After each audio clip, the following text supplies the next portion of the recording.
નમસ્કાર દર્શક મિત્રો, હું હર્ષુ પરમાર સહયોગ દ્વારા પ્રસ્તુત ન્યૂઝ 20 ગુજરાતીમાં આપ સૌ દર્શક મિત્રોનું હાર્દિક સ્વાગત કરું છું। જોઈએ આજના મુખ્ય સમાચારો। જૂનાગઢ મહાનગરપાલિકા દ્વારા ડેન્ગ્યુ, મેલેરિયા, ચિકનગુનિયા સહિતના રોગચાળો અટકાવવા માટેની કામગીરી હાથ ધરવામાં આવી। જૂનાગઢ મહાનગરપાલિકાના આરોગ્ય તંત્ર દ્વારા ડેન્ગ્યુ, મેલેરિયા, ચિકનગુનિયા જેવા રોગોને નિયંત્રણ કરવા માટે સતત પ્રયાસો કરવામાં આવી રહ્યા છે। ત્યારે આ રોગો માનવીના જીવનશૈલી સાથે સીધે સંકળાયેલા હોવાથી તેવા લોકોનો સહકાર અત્યંત આવશ્યક જરૂરી હોય છે। આરોગ્ય દ્વારા ઊભા થતા જાહેર આરોગ્યને પડકાર પહોંચી વળવા માટે જૂનાગઢ મહાનગરપાલિકા દ્વારા ઘનિષ્ઠ પ્રયાસો કરવામાં આવી રહ્યા છે। ત્યારે વાહન નિયંત્રણની કામગીરી હેઠળ 22/7 થી 29/7 દરમિયાન પોરાનાશક કામગીરી હેઠળ આરોગ્ય કેન્દ્રના આશીર્વાદ અને વિવિધ આરોગ્ય સ્ટાફ સહિતની 100 ટીમો દ્વારા ઘરોમાં પોરાનાશક કામગીરી કરવામાં આવી રહી છે તથા ફિલ્ડ વર્કરો દ્વારા પણ ઘરોમાં ફોગિંગની કામગીરી કરવામાં આવી રહી છે। મચ્છરથી બનતા વધુ પડતા વિસ્તારોમાં ફોગિંગ મશીન દ્વારા ફોગિંગ કામગીરી કરવામાં આવી રહી છે। ત્યારે આવા સંવેદનશીલ સોસાયટીના મુખ્ય મંદિરો, બગીચા, ખુલ્લા પ્લોટ, સરકારી શાળા, જાહેર રસ્તા તેમજ વધુ માનવ સમુદાય એકઠો થતો હોય તેવા તમામ વિસ્તારોમાં ફોગિંગ કામગીરી હેઠળ મહાનગરપાલિકા દ્વારા કામગીરી કરવામાં આવી રહી છે। જૂનાગઢ બહાઉદ્દીન સહકારી વિનય કોલેજમાં અર્થશાસ્ત્ર વિભાગ દ્વારા યુવક સહકારી શિક્ષણ તાલીમનું આયોજન કરવામાં આવ્યું।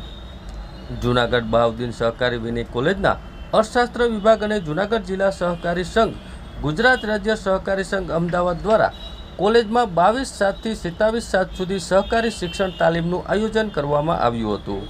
કોલેજના આચાર્ય વીપીવી બારસિયા તેમજ તાલીમ વર્ગનો પ્રારંભ કરવામાં આવ્યો હતો। તેમાં 32 વિદ્યાર્થી ભાઈઓ બહેનોએ ભાગ લીધો હતો।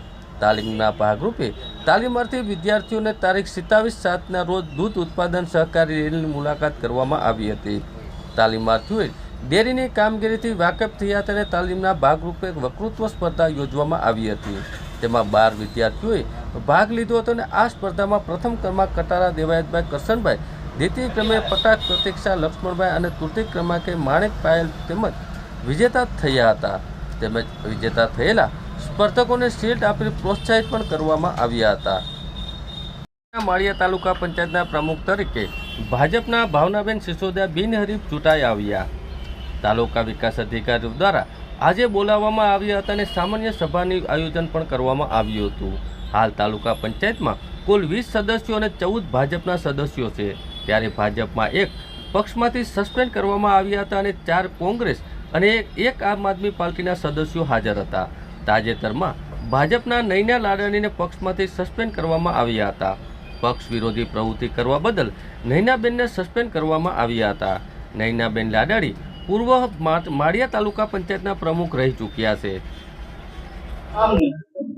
આજે હું ભાવનાબેન નરેન્દ્રભાઈ સિસોદિયા આજરોજ જે તાલુકા પંચાયતની ચૂંટણી હતી એમાં જે કામ બધા લોકો તાલુકાનો સહયોગ અને સહકારથી બિનહરીફ ચૂંટાય એ બદલ બધાનો આભાર।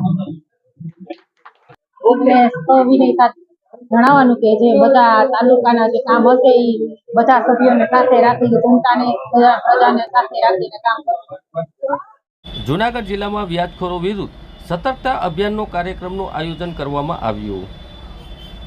જનજાગૃતિ લાવવા ભારત સરકાર અને ગુજરાત સરકાર દ્વારા સામાન્ય નાગરિકને ધંધા, રોજગાર તથા શિક્ષણ વગેરે જેવી બાબતો માટે લાવવામાં આવતી લોન સહાય સરકારી કોમર્શિયલ બેંકો તરફથી મળતી ઓછા વ્યાજની લોન અંગે લોકોને માહિતી માર્ગદર્શન મળે તે હેતુથી પોલીસ મહાનિરીક્ષક નિલેશ જાંજવાડિયા સાહેબની અધ્યક્ષતામાં પોલીસ અધિક્ષક હર્ષદ મહેતા સાહેબના માર્ગદર્શન હેઠળ DTC hall police parade ground ખાતે આજે વિરુદ્ધ સતર્કતા અભિયાન કાર્યક્રમનું આયોજન કરવામાં આવ્યું હતું। આ કાર્યક્રમમાં જૂનાગઢના મેયર ગીતાબેન પરમાર, ગિરીશભાઈ કોટેચા, જૂનાગઢ જિલ્લા રજિસ્ટ્રાર કચેરીના અધ્યક્ષ એચબી કમાણી તેમજ વિવિધ બેંકના પ્રતિનિધિઓ અને બેંક મેનેજરોને આમંત્રિત કરવામાં આવ્યા હતા। જેમાં લીડ બેંક જૂનાગઢના શ્રી રાઠવા સાહેબ, એસબીઆઈ બ્રાન્ચના મેનેજરના નવીન કુમાર ઝા, એક્સિસ બેંકના જૂનાગઢના કૌશિક મયંક, એસબીઆઈ બેંકના કમલેશ મારુ તેમજ કોઓપરેટિવ બેંકના જૂનાગઢના જુદી જુદી બેંકના પ્રતિનિધિઓ તેમજ પોલીસ વિભાગ તરફથી હિતેશ ધાંધલિયા સાહેબ, પોલીસ અધિક્ષક જૂનાગઢ વિભાગના નિકિતા સુરિયા, નાયબ પોલીસ અધિક્ષક ડીવી કોડિયાતર, નાયબ પોલીસ અધિક્ષક માંગરોળ વિભાગના એએસ પટણી, નાયબ પોલીસ અધિક્ષક મુખ્ય મથકના જૂનાગઢના ઉપસ્થિત રહ્યા હતા। આ કાર્યક્રમમાં 400થી વધુ નાગરિકોએ હાજરી આપી કાર્યક્રમને સફળ બનાવ્યો હતો। આ કાર્યક્રમમાં ઉપસ્થિત રહેલા અધિકારીઓ દ્વારા નાગરિકને સહકારની અલગ અલગ નાણાકીય યોજનાની લોન સહાય તેમજ સરકારી કોમર્શિયલ બેંકો તરફથી મળતી ઓછામાં ઓછી વ્યાજ લોન અંગે પણ માહિતી આપી માર્ગદર્શન આપવામાં આવ્યું હતું. મિત્રો, જૂનાગઢના નાગરિકો, ગુજરાત સરકાર માનનીય મુખ્યમંત્રીશ્રી અને ખાસ કરીને અમારા ખાતાના જે વડા છે માનનીય હર્ષભાઈ સંઘવી સાહેબ, એમનો અભિગમ રહેલો છે કે વ્યાજખોરીના લીધે જે લોકો હેરાન થાય છે એમને રાહત આપવામાં આવે. તો બ્લેન્ક ચેક લઈ લે અથવા પ્રોપર્ટીનો દસ્તાવેજ લઈ લે એવું નથી. નાના મોટા ડોક્યુમેન્ટ સાથે આપણે જ્યારે આ સંસ્થાઓનો સરકાર માન્ય સંસ્થાઓનો જ્યારે આપણે એપ્રોચ કરીએ છીએ તો એપ્રોચમાંથી આપણને સરળતાથી ધિરાણ મળી જાય છે. એની જાગૃતિ પણ લોકો સુધી થાય એ માટેનો એક પ્રયાસ છે. આજે આપ સૌને હું ફરીવાર જૂનાગઢ પોલીસ વતી આવકારું છું અને સાથે સાથે આ અભિયાનમાં આપ જ્યાં હો ત્યાં સમગ્ર જિલ્લાના અલગ અલગ વિસ્તારના પ્રતિનિધિશ્રીઓ આપ સૌ અહીંયા ઉપસ્થિત છો. આપ સૌને વિનંતી કરું છું કે આપના વિસ્તારમાં આવા લોકો કોઈ ફસાયેલા હોય તો અચૂક નિયમાનુસાર જે હોય ને ખરેખર વ્યાજનો કિસ્સો હોય તો આપ આવા લોકોને કહો કે એમને કોઈ મરણ જવાની કે કોઈ આત્મહત્યા કરવાનો પ્રયાસ ન કરે અને કાયદાકીય રીતે એમને જે કંઈ એમના એને સલામતી જે લીગલ પ્રોટેક્શન મળવાની જે જરૂર છે એ અચૂક પોલીસ એના વિરુદ્ધ કાર્યવાહી કરશે સામાવાળા વિરુદ્ધ. અને સાથે સાથે આવા જે માધ્યમો છે લીગલ ફાઇનાન્સિંગના, માઇક્રો ફાઇનાન્સિંગના, એવા માધ્યમથી એ લોકોની જરૂરિયાતો સંતોષાય એ માટે જાગૃતિ પણ થાય. આ અભિયાનના ભાગરૂપે આજે આપ સૌ ઉપસ્થિત રહ્યા છો. આ ઝુંબેશને આપણે ગામડા સુધી અને લોકો સુધી પહોંચાડીએ એવી સરકારશ્રીનો પણ એવી એક ઈચ્છા શક્તિ છે. અને જૂનાગઢ પોલીસ અમારા આઈજી સાહેબની પણ વારંવાર કોઈ પણ વ્યાજનો કિસ્સો આવે, પુરાવા છે ખરેખર એમણે વ્યાજ લીધું છે ગેરકાયદેસર, એની પ્રોપર્ટી પડાવી લીધી છે, આવા 2-4 પુરાવાને આધારે સીધી જ ફરિયાદ કરી દેવી. આજે જેટલી અરજીઓ છે જિલ્લામાં બધા જ અરજદારોને અહીં હાજર રાખ્યા છે અને સિનિયર લેવલે ડીવાયએસપી મારી સહિત બધા અરજદારોને સાંભળીને એમાં જ્યાં પુરાવા મળે ત્યાં ઓન ધ સ્પોટ ફરિયાદ કરીને એમનો નિકાલ કરાવડાવો. આ પ્રકારની એક ઝુંબેશના ભાગરૂપે ચાલી રહી છે. તો ફરીવાર કેટલાક પોકેટ એવા છે કે જે વિસ્તારમાં આજે પણ હજી ગામડાઓમાં વ્યાજખોરીનું દૂષણ ખૂબ છે સમાજમાં અને એવા કિસ્સાઓ પણ છે, ક્રૂર કિસ્સાઓ, જેમાં પોલીસે પાછળથી પણ પછી કાયદાની મર્યાદા છે.